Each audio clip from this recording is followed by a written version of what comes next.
The empty chair, the rain on the window of Liqueur Silencio wasn't falling.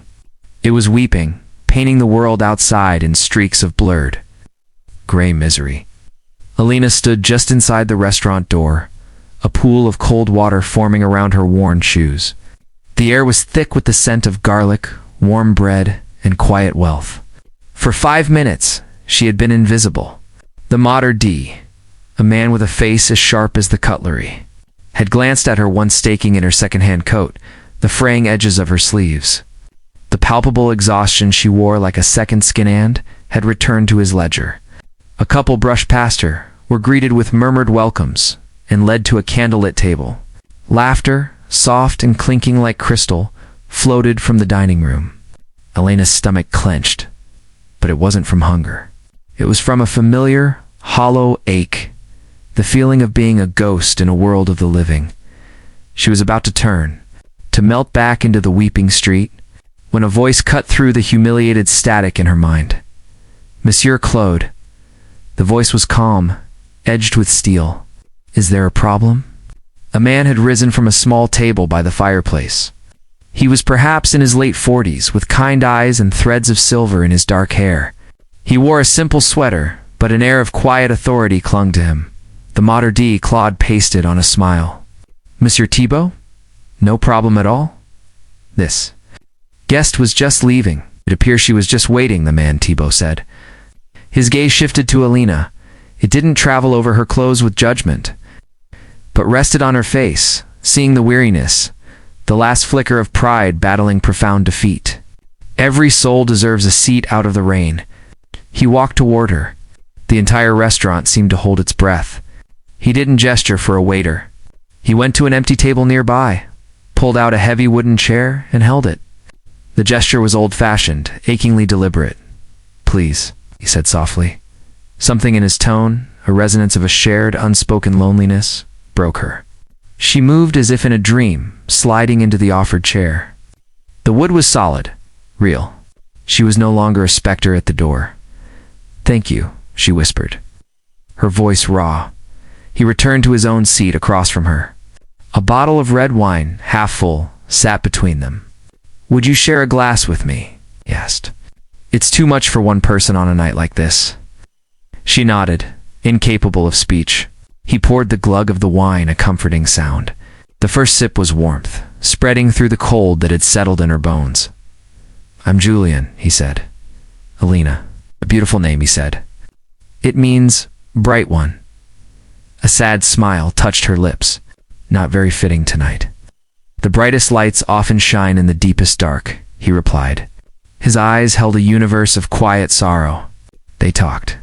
Not about the weather, but about real things. She found herself speaking of her mother, recently lost, of the job she'd been let go from, of the crushing weight of starting over with nothing. He listened, truly listened, his gaze never leaving her face. He spoke of art, of his love for painting seascapes, of the way the light changed on the water at dawn. It's the most fleeting beauty, he said, his finger tracing the stem of his glass. There, one moment, gone the next. You have to be present to catch it, or you miss it forever. The restaurant faded away. The candle on their table became a sun. For an hour, Alina was not a charity case, not an outcast. She was seen. She was fascinating. A fragile, beautiful thing began to bloom in her chest. A feeling she thought had died with her mother's last breath. Hope. A connection, delicate as a spider's web, spun between them as the night deepened. Oh. Julian sighed, a sound of profound contentment mixed with regret. Alina, he said, reaching across the table. His hand covered hers. His touch was warm, solid, real. You have given me a gift tonight. More than you can know. Her heart hammered against her ribs. This was a turning point. She could feel it. The first page of a new, unexpected chapter. The gift was yours, she breathed. You saw me? He squeezed her hand, his eyes glistening. Always. He paused, as if steeling himself. There's something I must tell you.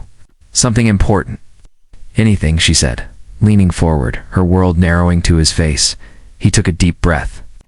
My wife, he began, his voice thick with emotion. She loved this place. Elena's breath hitched, a sharp, painful intake. Wife. The word hung in the air, a shard of ice. The beautiful thing in her chest cracked. Julian's gaze drifted past her shoulder, toward the restaurant's entrance, his eyes focusing on a memory. She would come here every Tuesday, rain or shine. She loved the bread, the view of the square. He looked back at Alina, his expression overflowing with a tender, devastating grief. You remind me so much of her. Not in looks, but in the light, the way she found wonder in small kindnesses, the way she made strangers feel less alone. Tears filled Elena's eyes, but they were no longer tears of relief. They were of a cruel, understanding ache. She was not a unique connection. She was a reflection. She died, Julian said, the words simple and final. A year ago today?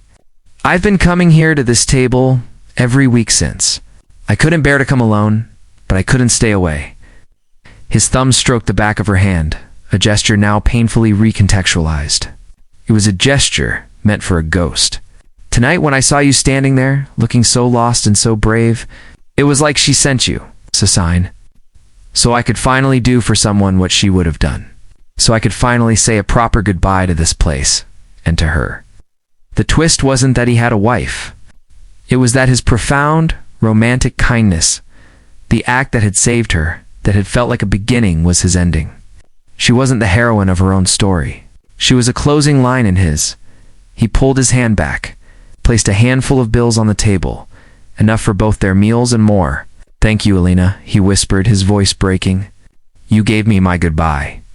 He stood, leaned down, and pressed a gentle, chaste kiss to her forehead, a blessing, a benediction, a eulogy. Then he turned and walked out, disappearing into the weeping night, leaving her sitting in the chair he had pulled out, the chair that had, for one heartbreaking hour, felt like a throne, now felt like an empty stage after the play had ended. The warmth of the wine was gone. The hope had curdled into a bittersweet, hollow understanding. He had pulled the chair for her, yes. But she realized as the Mater D finally approached with a puzzled, almost respectful look, that she was just keeping it warm for a memory.